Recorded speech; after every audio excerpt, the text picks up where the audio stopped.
I was standing in the wings of the university auditorium, watching my best friend Sarah clutch my research like it was her own lifeline, when the head judge leaned forward with that particular smile that meant someone was about to get destroyed. Miss Chen, Professor Martinez said, his voice carrying across the packed auditorium. Your thesis on quantum entanglement applications and neural networks is truly groundbreaking. Could you walk us through your methodology for isolating the coherence patterns? Sarah's face went white. I watched her mouth open and close like a fish drowning in air, her hands trembling as she shuffled through the presentation slides. My slides, with her name hastily pasted over mine. Well, you see, she stammered, and I felt a cold satisfaction bloom in my chest like ice crystals forming on glass. This was the moment I'd been waiting for since I died. But let me back up. Let me tell you how I ended up here, watching my former best friend implode on the biggest stage of our academic careers, and why every second of her humiliation felt like the sweetest revenge I could have imagined. 3 years ago, I was Sarah Chen's devoted best friend, though that wasn't her real name then. Back then, she was Sarah Kim, before she changed it to sound more academically prestigious, as she'd confided to me one night. I was Maya Patel, the girl who'd spent our entire friendship being the brain behind her beauty, the substance behind her style, the actual intelligence behind her carefully cultivated image as a brilliant student. I was also the girl who'd been working 20-hour days for 2 years on a quantum computing thesis that would revolutionize artificial intelligence, work that would win the Hartwell Prize, a $500,000 award that came with guaranteed admission to any graduate program in the world and a direct pipeline to Silicon Valley's most exclusive research positions. I was also the girl who'd been so exhausted from carrying both our academic loads that I'd fallen asleep at the wheel, driving home from the lab at 3 a.m. on March 15th, exactly 72 hours before the submission deadline. The last thing I remembered from my first life was Sarah's voice on the phone, sweet and concerned, with that particular tone she used when she wanted something but was pretending to be selfless. Maya, don't worry about the deadline. I'll handle the submission for you. I've been helping you with this research for months anyway. Just focus on getting better. I died believing she was trying to help me. I died thinking that my best friend would honor my memory by making sure my life's work saw the light of day, that she'd share credit generously, that she'd use the research to do good in the world. I was wrong about everything. I woke up in this timeline on the morning of my 18th birthday, 6 months before starting university, with every memory of my previous life intact. Every late night I'd spent perfecting equations, while Sarah partied with her sorority sisters. Every time I'd written her papers for organic chemistry, calculus, and advanced physics because you explain things so much better than the professors, Maya. Every moment of genuine affection I'd felt for the girl who would eventually let me die, believing she cared about me, then steal my research and submit it under her own name 3 days after my funeral. But I also remembered every detail of my research, every breakthrough, every dead end, every moment of inspiration that had led to the most significant advancement in quantum computing in 50 years. I had a 4-year head start on the most important work of my life, and this time, I was going to be very, very careful about who I trusted. The knowledge of my previous life came back gradually over my first semester. At first, it was just flashes.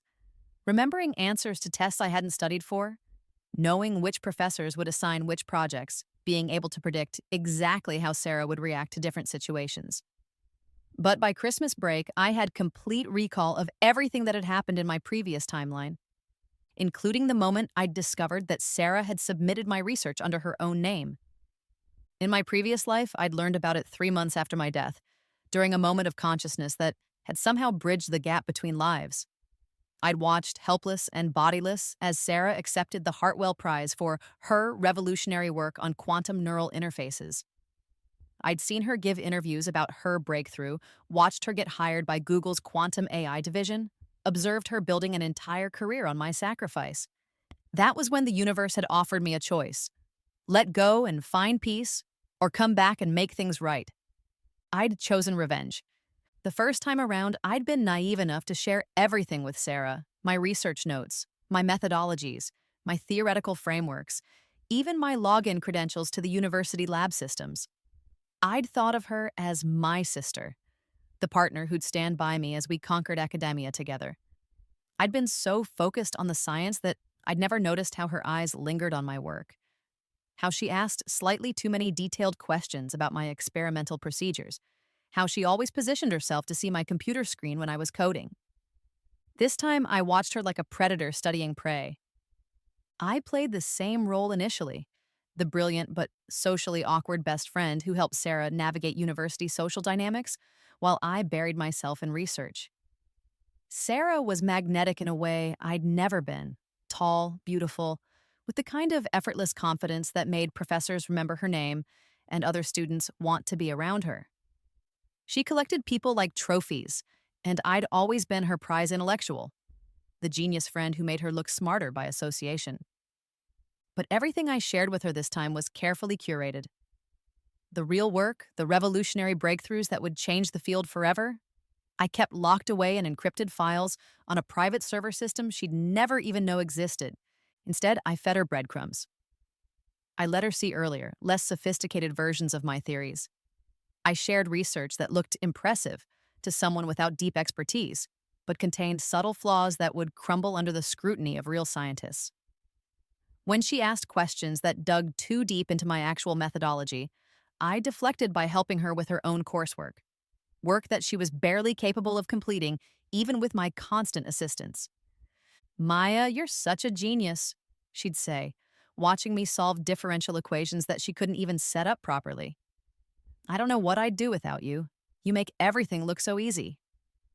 I'd smile and keep working, all while building an unbreachable fortress around my real research. The irony was that Sarah actually believed she was smart. She'd been told so her entire life, by parents who confused good grades, achieved through my help, with actual intelligence, by professors who were charmed by her presentation skills, by classmates who assumed that anyone who looked like her and talked like her must be brilliant. She'd never been forced to confront the reality that her academic success was entirely dependent on other people's work. By sophomore year, I was already years ahead of where I'd been in my previous life. Instead of struggling to understand basic quantum mechanics while juggling Sarah's coursework, I was diving deep into advanced theoretical frameworks, building connections with professors who remembered me as the quiet girl who asked impossibly sophisticated questions, establishing myself as a serious researcher rather than just Sarah's brainy sidekick.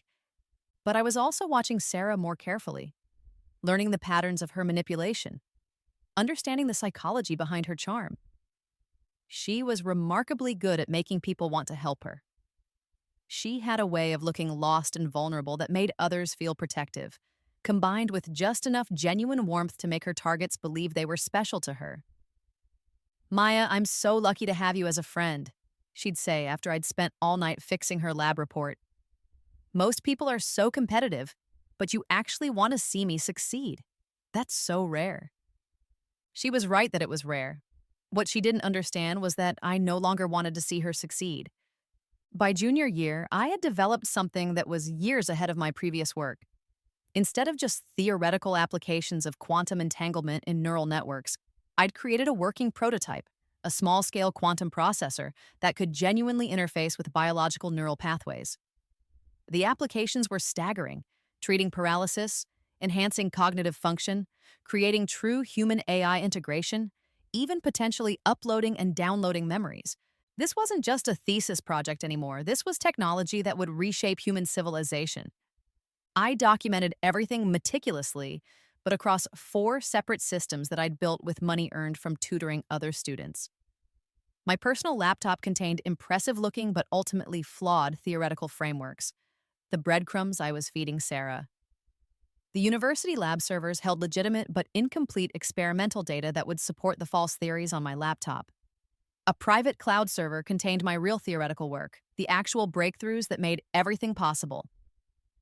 And a 4th system, a custom-built quantum computer I'd assembled in a storage unit I rented off campus, held the integration protocols and experimental results that proved my theories worked in practice. Sarah never even knew the last 2 systems existed.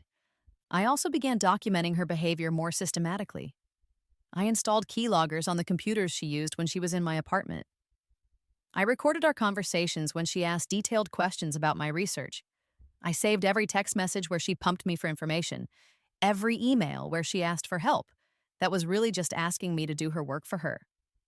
Most importantly, I began building relationships with professors and graduate students who could serve as witnesses to my work. I made sure to discuss my real research ideas in casual conversations, to ask questions in seminars that demonstrated my deep understanding of the field, to establish a clear timeline of my intellectual development that was completely independent of Sarah. Dr. Jennifer Walsh, my quantum mechanics professor, became particularly important to my plan. She was known for her incredible memory and her meticulous record keeping. After I'd impressed her with a series of increasingly sophisticated questions during office hours, she'd started inviting me to collaborate on her own research projects. Maya, she'd said one afternoon as we worked through calculations in her lab, your intuitive understanding of quantum coherence is remarkable. Have you considered graduate work in quantum information theory? I've been thinking about it, I'd replied, making sure to mention specific aspects of my research that I'd never discussed with Sarah. I'm particularly interested in the potential applications to biological systems. Dr. Walsh had leaned forward with interest. That's fascinating. Quantum biology is such an emerging field. What specific applications are you considering?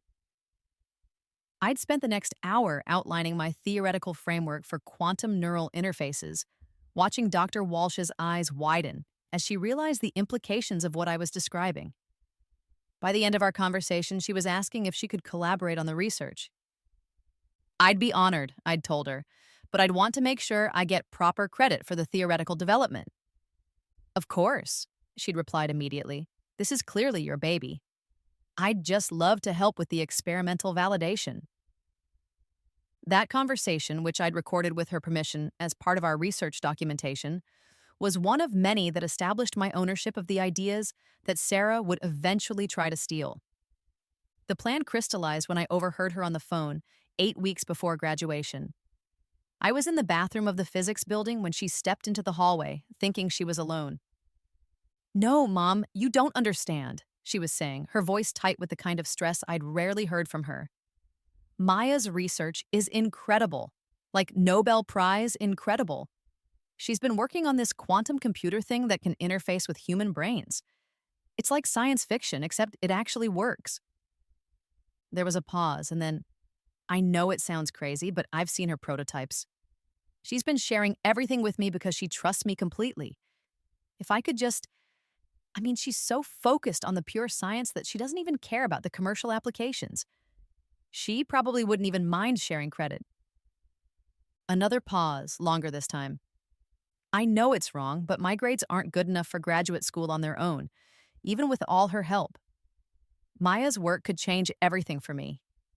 She's brilliant, but she's terrible at presenting herself. She'd probably be grateful if I helped her get the recognition she deserves. I sat in that bathroom stall listening to my best friend rationalize stealing my life's work and felt something cold and calculating settle into my bones. She was wrong about so many things. I cared very much about recognition. I'd died for this research once, and I wasn't going to let her profit from my sacrifice. I wasn't terrible at presenting myself. I'd simply chosen to let her think I was. And I definitely wouldn't be grateful for her help. But she was right about one thing. She was going to try to steal my research. And this time, I was going to be ready. That night, I finalized the trap I'd been preparing for months. I created a fifth version of my research, one that looked even more sophisticated than what I'd been sharing with Sarah, but contained subtle flaws that would make it impossible to implement successfully. The theoretical frameworks were elegant, the experimental data was compelling, and the implications were revolutionary. But deep in the mathematical foundations were errors that would cause any attempt at practical application to fail catastrophically. More importantly, I embedded the false research with enough genuine insights to make it valuable to someone who didn't understand the deeper principles. Someone could build a career on this version. They could publish papers, give talks, even attract initial funding.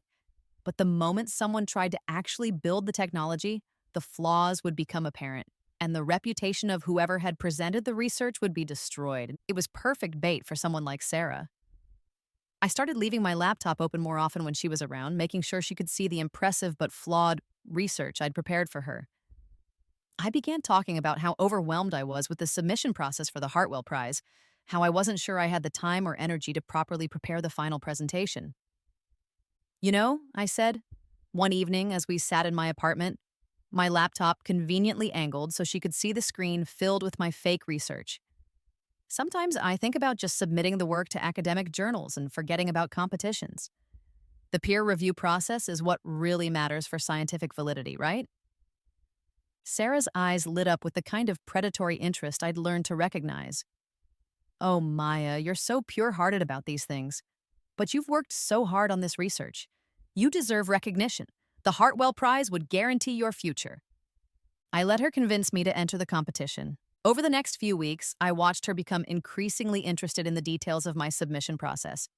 She offered to help with formatting, with presentation design, with research organization. Every offer was made with the warm smile and concerned tone that had once made me believe she genuinely cared about my success. Maya, you're pushing yourself too hard, she'd say, watching me work late into the night. You need to take care of yourself. What if you got sick right before the deadline? All this work would be wasted. The irony was that she was right. In my previous life, exhaustion had killed me just days before the submission deadline. But this time, I wasn't actually exhausted. The work she was watching me do was carefully staged theater, designed to make her believe I was vulnerable and distracted. 2 weeks before the deadline, I staged my masterstroke. I called Sarah at 11 p.m. on a Tuesday, letting my voice crack with exhaustion and overwhelm. Sarah, I need help. I think I'm having some kind of breakdown. I've been staring at these equations for 6 hours and I can't tell if they're right anymore. I'm making stupid mistakes in the formatting and I'm terrified I'm going to submit something that makes me look like an idiot. She was at my apartment within 20 minutes, armed with coffee and the kind of supportive energy that had once made me believe she was the best friend anyone could ask for. Maya, breathe, she said, sitting beside me on my couch and rubbing my back in a gesture that felt both familiar and revolting. You're the smartest person I know. This research is incredible. You're just psyching yourself out because the stakes feel so high. I let her calm me down, let her convince me that I was being irrational, let her offer to help me organize my submission materials. I trust you more than anyone, I told her, handing her a USB drive that contained what appeared to be my complete research, theoretical frameworks, experimental data, implementation protocols, and even my personal notes about future applications. Could you just look over everything and make sure I'm not missing anything obvious? I'm too close to the work to see it clearly anymore. The USB drive contained the sophisticated trap I'd spent months preparing, research that would impress any initial reviewer, that would seem revolutionary to someone without deep expertise, but that contained mathematical flaws that would make actual implementation impossible. Sarah's eyes went wide as she scrolled through the files. Maya, this is incredible. This is going to change everything. Neural enhancement, treating paralysis, direct brain-computer interfaces. The applications are endless. I hope so, I said, rubbing my eyes to enhance the impression of exhaustion. I just need to run to the lab to grab some final calibration data from the quantum computer.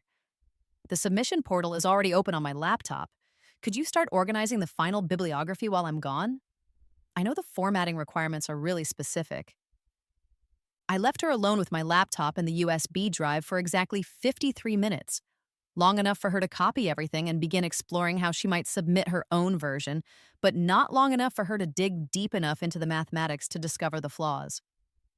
When I returned, she was exactly where I'd left her, innocently organizing citations, with the kind of focused attention she'd never shown to her own academic work. You're such a lifesaver, I told her, and watched the micro-expression of guilt flicker across her face before she smiled. That's what friends are for, she replied. 3 days later, I submitted my real research, the revolutionary, world-changing work that I'd spent 3 years perfecting in secret. The submission went through the private systems she didn't know existed, with timestamps and documentation that would prove beyond any doubt that the work was mine. Sarah submitted her stolen version 8 hours later. For the next 3 months, I played the part of the supportive friend while watching her prepare for a presentation she fundamentally didn't understand. The irony was exquisite. She was working harder to prepare for this presentation than she'd worked on anything in her entire academic career, but she was preparing to present research that was designed to destroy her. Maya, what do you think about this section on coherence isolation? She'd ask during our study sessions, and I'd help her dig herself deeper into the trap I'd set. That's really interesting, I'd say. But have you considered the decoherence implications of that approach? You might want to think about how biological systems would respond to sustained quantum entanglement. I'd watch her frantically try to incorporate concepts she didn't understand, adding layers of complexity to research that was already fundamentally flawed. Every suggestion I made was designed to make her eventual failure more spectacular, her ignorance more obvious to the panel of experts who would judge the competition. Dr. Walsh, who had been following my real research for months, was particularly helpful during this period. Maya, she said one afternoon, I've been looking forward to seeing your Hartwell presentation. Your work on quantum neural interfaces is groundbreaking. I assume you'll be discussing the novel approach to maintaining coherence in biological systems? Actually, I replied carefully, I'm not sure I'm going to enter the competition. I've been so focused on the research itself that I haven't prepared properly for the presentation component. Dr. Walsh looked surprised. That would be a shame.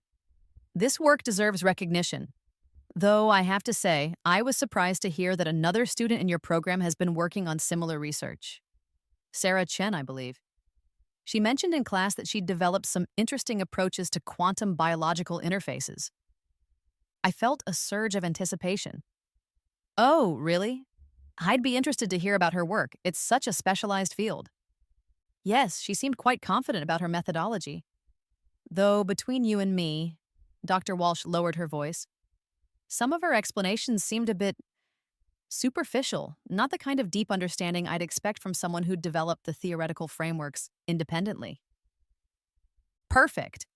The academic community was already starting to notice inconsistencies in Sarah's knowledge. When her presentation collapsed, the contrast with my deep expertise would be even more striking. The night before the presentation, Sarah called me in a panic. Maya, I'm terrified. What if they ask technical questions I can't answer? What if I mess up the math during the presentation? This could determine my entire future. For just a moment, listening to the genuine fear in her voice, I almost felt sorry for her. Almost. Sarah, I said gently, you understand this research better than almost anyone. You've been working with these concepts for months. Just trust your knowledge and be confident. The work speaks for itself. It was the cruelest thing I could have said, because the work would indeed speak for itself. It would reveal that she had no idea what she was talking about. You really think I can do this? She asked, and I could hear the vulnerability that had once made me want to protect her. I know you can, I lied. The morning of the presentations, I arrived at the university auditorium 3 hours early to watch the setup. The Hartwell Prize was the most prestigious competition in our field, with judges that included Nobel laureates, tech industry leaders, and the heads of quantum computing programs at the world's top universities. The audience would include professors, graduate students, venture capitalists, and science journalists. Everything would be recorded and live-streamed to universities around the world. It was the perfect stage for Sarah's destruction. She was scheduled to present at 2 p.m. in the prime afternoon slot that was reserved for the most promising submissions. I was scheduled for 4:30 p.m., in what was typically considered a less desirable time slot but would actually work perfectly for my plan. By the time I took the stage, everyone would have watched Sarah's spectacular failure, making my genuine expertise seem even more impressive by contrast.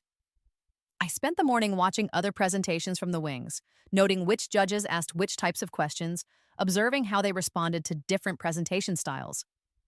By the time Sarah's slot arrived, I knew exactly what kind of scrutiny she would face. She looked beautiful, as always. She'd chosen a navy blue dress that projected authority and competence, and her presentation slides were visually stunning. For the first 5 minutes, as she presented the basic theoretical background, she seemed confident and knowledgeable. Then Professor Martinez asked his first technical question. Ms. Chen, your approach to quantum entanglement in biological systems is fascinating. Could you walk us through your methodology for maintaining coherence in the presence of thermal noise? I watched Sarah's confidence falter. Thermal noise was one of the fundamental challenges in quantum computing, and the answer to Martinez's question was at the heart of what made my research revolutionary. But the version I'd given Sarah didn't actually solve the thermal noise problem. It just described theoretical approaches that would fail in practice. Well, Sarah began, the methodology involves careful control of the thermal environment. Yes, Martinez interrupted gently. But biological systems operate at body temperature, which creates significant thermal interference. How do you overcome this fundamental constraint? Sarah shuffled through her notes, looking for an answer that didn't exist. The approach uses sophisticated error correction. Dr. Elizabeth Huang, the most feared judge on the panel, leaned forward. Miss Chen, quantum error correction in biological systems would require computational overhead that would eliminate most of the advantages of quantum processing. Are you suggesting that your approach somehow eliminates this trade-off? The question was a trap that Sarah didn't even understand. Dr. Huang was essentially asking her to explain how she'd solved one of the most fundamental problems in quantum computing, a problem that the flawed research I'd given Sarah hadn't actually solved. The trade-off is mitigated through novel entanglement protocols, Sarah stammered, using terminology she clearly didn't understand. Could you be more specific about these protocols? Dr. Huang pressed.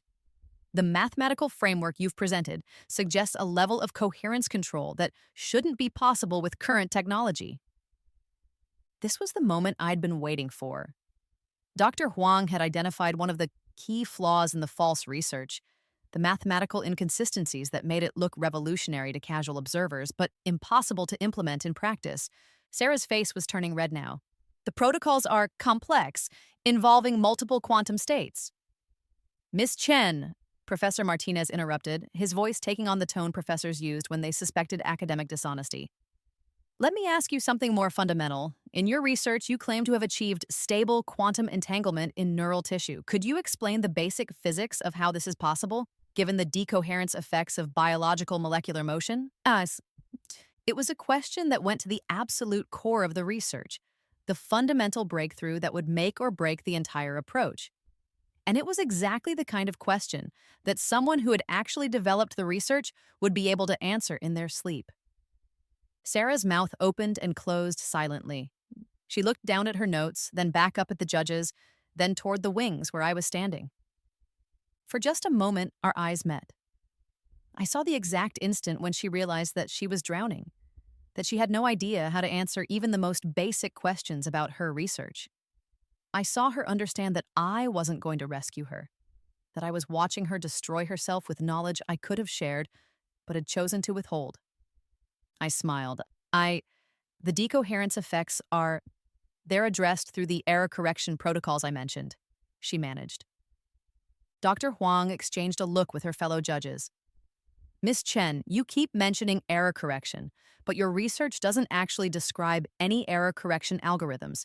In fact, your mathematical framework seems to assume that decoherence won't be a significant factor, which contradicts everything we know about quantum mechanics and biological systems. The auditorium was completely silent now. 500 of the brightest minds in science and technology were watching my former best friend realize that she'd tried to steal research she was incapable of understanding, let alone implementing. There seems to be an error in my presentation materials, Sarah said weakly.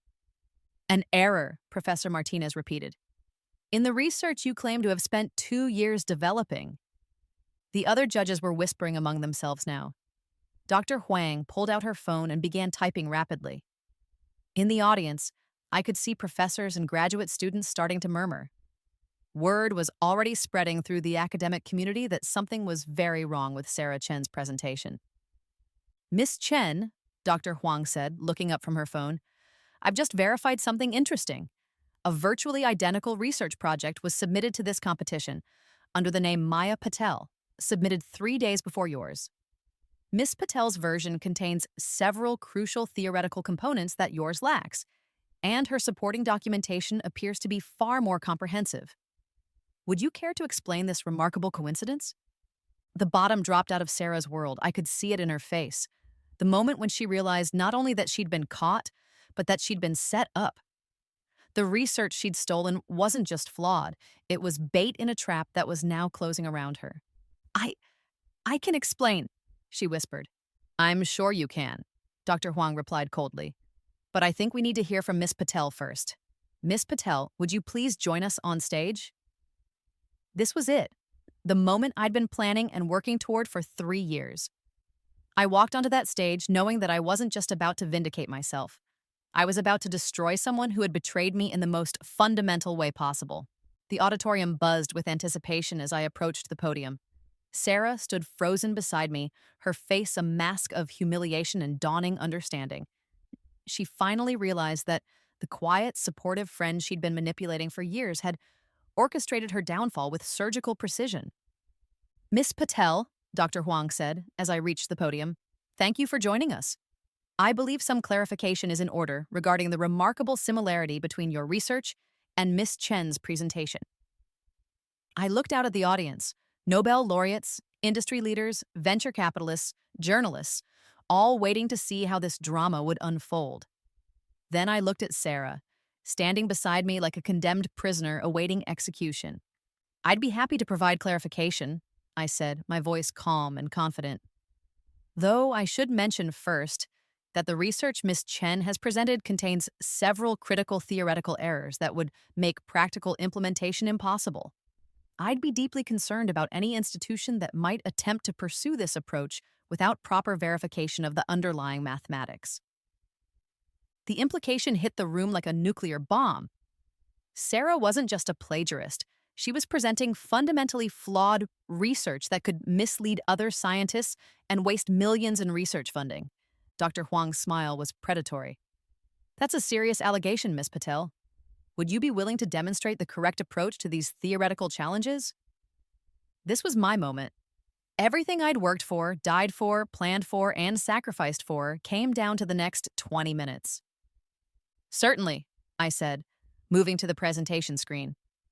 The fundamental error in Miss Chen's approach is the assumption that you can directly entangle quantum states with neural pathways without addressing the decoherence cascade that biological molecular motion creates in quantum systems. I brought up my real slides, the revolutionary research that Sarah had never seen, containing the actual breakthroughs that would reshape human civilization. The audience leaned forward as phones and tablets appeared, people beginning to record what they sensed would be a historic moment. The key insight that Miss Chen's version lacks is that biological neural networks can't serve as direct quantum interfaces. They'll always cause decoherence collapse unless you create a quantum classical translation layer that maintains entanglement on the quantum side while presenting classical information to the biological system. I spent the next 18 minutes explaining genuinely revolutionary science to the most important audience in the field. I showed them working prototypes that I'd built in secret over 3 years. I demonstrated actual quantum neural interface functionality using equipment I'd had shipped to the auditorium that morning. I presented experimental data that proved my theories weren't just mathematically elegant, but practically applicable to real-world problems. I explained how my quantum classical translation layer could treat paralysis by creating direct neural bypass interfaces. I showed how the same technology could enhance cognitive function by providing direct brain access to quantum computational resources. I demonstrated memory interface protocols that could allow direct upload and download of human experiences. When I finished, the auditorium was silent for nearly 30 seconds. Professor Martinez was the first to speak, his voice filled with awe. Miss Patel, this is extraordinary. You've essentially solved the fundamental barrier that has prevented quantum computing from interfacing with biological systems for decades. The implications are staggering. Beyond staggering, Dr. Huang added, her earlier coldness replaced by genuine excitement. Neural enhancement, paralysis treatment, cognitive augmentation, direct brain-computer interface, artificial memory manipulation, consciousness transfer. You've opened pathways to technologies we thought were decades away. She paused, looking between me and Sarah, which makes the question of how Miss Chen obtained a corrupted version of this research even more pressing. Miss Chen, would you care to explain how you came to possess this work? Sarah's voice was barely a whisper. I need to speak with legal counsel. The admission of guilt couldn't have been clearer. By invoking legal protection, she'd essentially confirmed that she'd committed a crime serious enough to require a lawyer. Dr. Huang nodded grimly. I think that's wise. Miss Chen, you should know that research theft of this magnitude carries both university sanctions and federal criminal charges. The Department of Justice takes intellectual property crimes very seriously, especially when they involve potentially classified technologies. The word classified sent a chill through the auditorium. My research wasn't just academically important, it had national security implications that I was only beginning to understand. Miss Patel, Professor Martinez continued, I hope you understand that your research will need to undergo additional security review before publication. Technology this revolutionary, there will be significant interest from various government agencies. I nodded. I'd expected this. Research that could enhance human cognition or allow direct brain-computer interfaces would inevitably attract attention from intelligence and defense organizations. I understand, I replied. I've already been in preliminary discussions with several federal research agencies about potential security classifications and controlled publication protocols. This was only partially true. I'd had one phone call with a DoD research liaison after Dr. Walsh had mentioned my work to some colleagues. But the statement served its purpose, establishing that I was the legitimate researcher who'd been proactive about security implications. Sarah looked like she was about to collapse. The reality of her situation was becoming clear.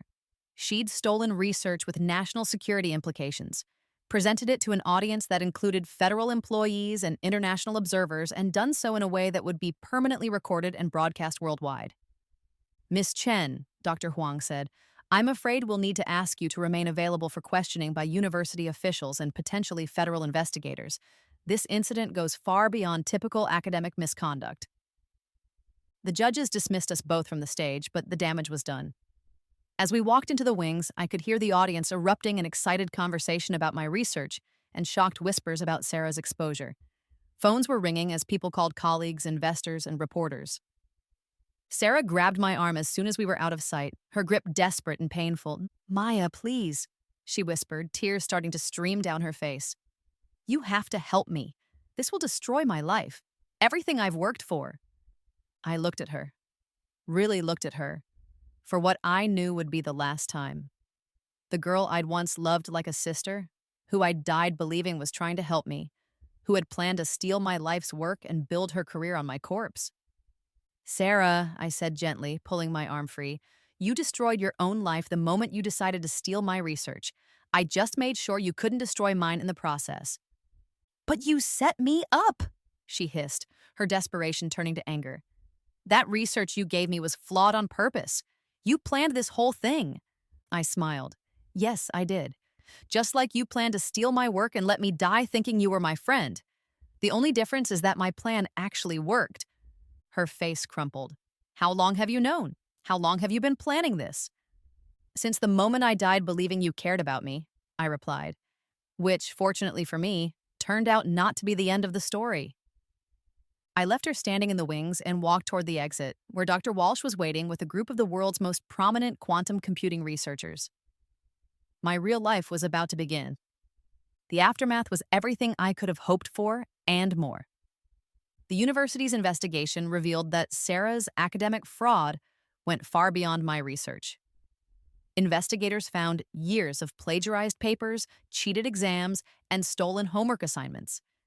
She'd essentially frauded her way through her entire college career, using other students' work to maintain the grades that had earned her scholarships, internships, and graduate school acceptances. The criminal investigation moved even faster. The FBI's Intellectual Property Crime Unit took over the case within 48 hours, treating it as potential industrial espionage given the national security implications of my research. Sarah was arrested 2 weeks later and charged with theft of trade secrets, computer fraud, and conspiracy to commit intellectual property crimes. The media coverage was brutal. Science journalists picked up the story first, but it quickly spread to mainstream news as a cautionary tale about academic pressure and the dark side of academic competition. Sarah's photo appeared on magazine covers next to headlines about the biggest academic fraud in quantum computing history and how a friendship ended in federal prison. But the most satisfying moment came during Sarah's sentencing hearing 6 months later. I sat in the gallery, watching as the judge reviewed the victim impact statement I'd submitted. Miss Chen, Judge Patricia Morrison said, looking down at Sarah from the bench, you didn't just steal research. You stole years of your victim's life, endangered national security by mishandling classified level technology, and undermined the integrity of scientific research itself. Your actions could have set back quantum computing research by decades if Miss Patel hadn't been able to prove the authenticity of her work. Sarah's lawyer had tried to argue for leniency, claiming that Sarah was a victim of academic pressure who'd made a mistake in a moment of desperation. But the prosecution had presented evidence that Sarah's fraud was systematic and calculated, spanning years of academic misconduct that culminated in the theft of potentially world-changing technology. Furthermore, Judge Morrison continued, the evidence suggests that you allowed Miss Patel to die in your previous timeline, believing you would honor her work, then deliberately stole that work for your own advancement. While this court cannot adjudicate crimes committed in alternate timelines, the psychological profile suggests a level of premeditation and callousness that demands serious consequences.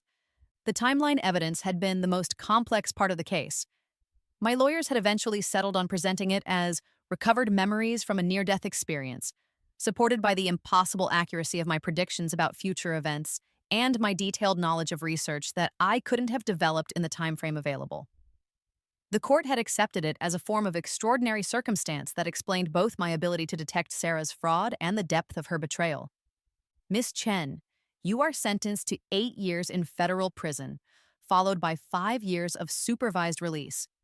You are also ordered to pay restitution in the amount of $50 million, representing the estimated commercial value of the research you attempted to steal. Sarah broke down sobbing as the bailiffs led her away. Her parents, who had attended every hearing in a desperate attempt to support their daughter, looked like they'd aged decades in the past year. They'd spent their retirement savings on legal fees for a case they couldn't win, defending crimes they couldn't understand. I felt a moment of pity for them. They were victims of Sarah's deception as much as anyone.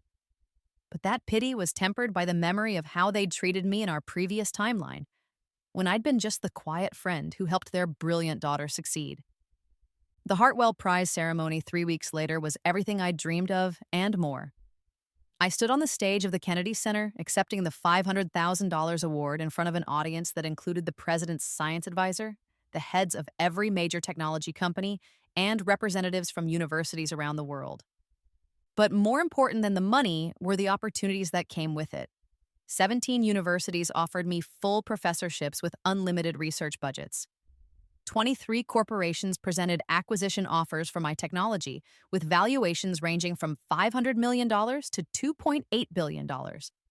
3 venture capital firms offered to fund independent research companies built around my work. I turned them all down. Instead, I accepted an offer from a consortium that included the National Science Foundation, the Department of Defense, and the National Institutes of Health.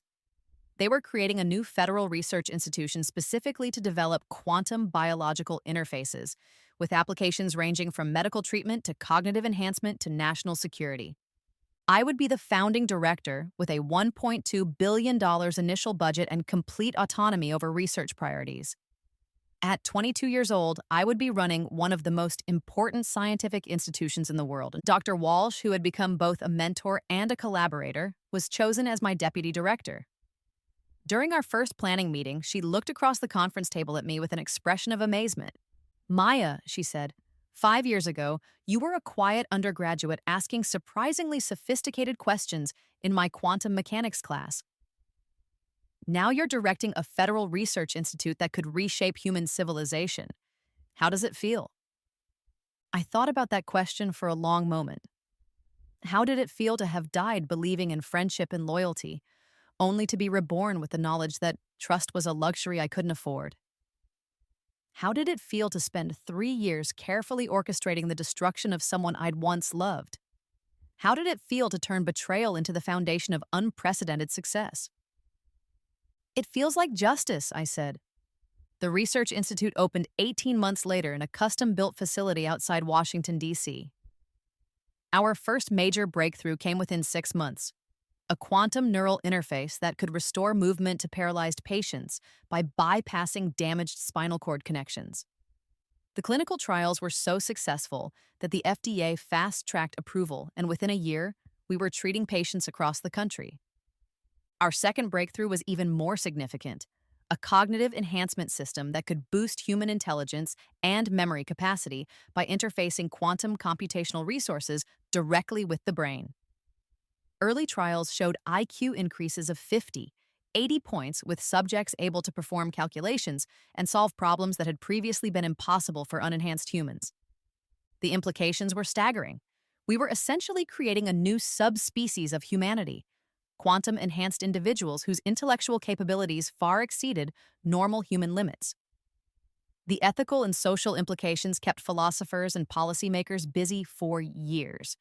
But what satisfied me most wasn't the scientific advancement or the commercial success or even the recognition from the global scientific community. It was the knowledge that I'd taken something that was meant to destroy me and turned it into the foundation of human progress. Sarah's betrayal had been meant to steal my future and leave me forgotten. Instead, it had motivated me to become more careful, more strategic, and more ambitious than I'd ever been in my previous life. Her attempt to profit from my death had ultimately led to breakthroughs that would benefit millions of people. 3 years after the Institute opened, I received a letter from Sarah. She was serving her sentence at a federal correctional facility in West Virginia, working in the prison library and teaching basic mathematics to other inmates. The letter was carefully written, with the kind of formal language that suggested it had been reviewed by multiple people before being sent. "Dear Maya," it began, "I know I have no right to contact you, and I understand if you don't read this letter. I've spent the last 4 years thinking about what I did, not just to you, but to science itself. I know that saying I'm sorry isn't enough, but I need you to know that I understand now how wrong I was. I've been reading about your work at the Institute, the paralysis treatments, the cognitive enhancement trials, the papers you've published. Everything I read makes me realize how little I actually understood about your research. I was so focused on the recognition and the career opportunities that I never really grasped the magnitude of what you were trying to accomplish. I know I can never undo what I did, and I don't expect forgiveness. But I want you to know that I'm proud of what you've achieved. The little girl I used to know who would stay up all night solving equations has become someone who's changing the world. I'm sorry I tried to steal that from you, and I'm glad I failed. I hope someday, when I've served my time and found a way to make amends, you might consider giving me a chance to apologize in person. I know I don't deserve it, but I had to ask. Congratulations on everything you've accomplished. The world is better because you didn't let my betrayal stop you. Sarah." I read the letter 3 times, sitting in my office overlooking the quantum computing labs where dozens of researchers were working on technologies that would reshape human civilization. Then I filed it away without responding. Some betrayals were too complete for forgiveness, even when accompanied by genuine remorse. Sarah had made her choices, and now she was living with the consequences. I had made mine, and I was living with the rewards.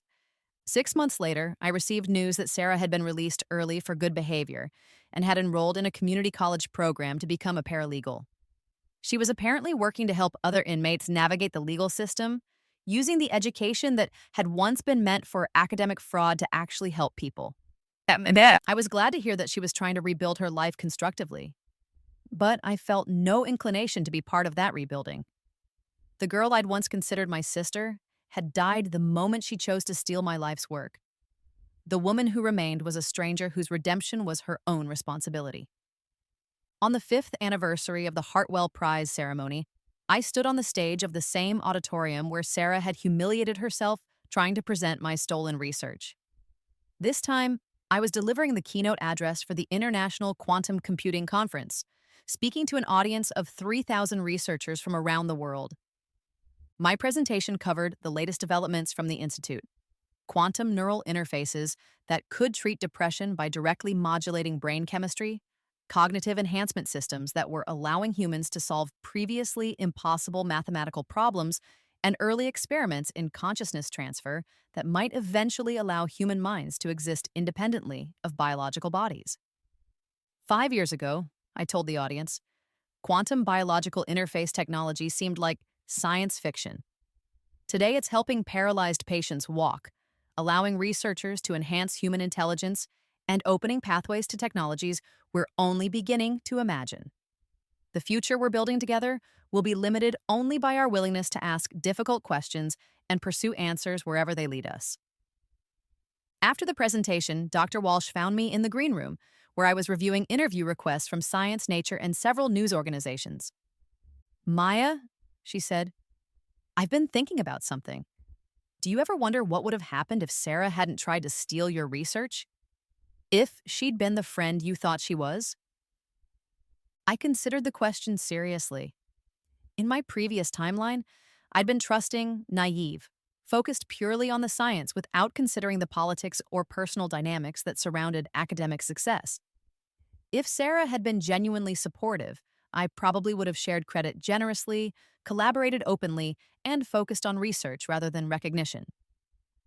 I think I would have been a very different person, I said finally.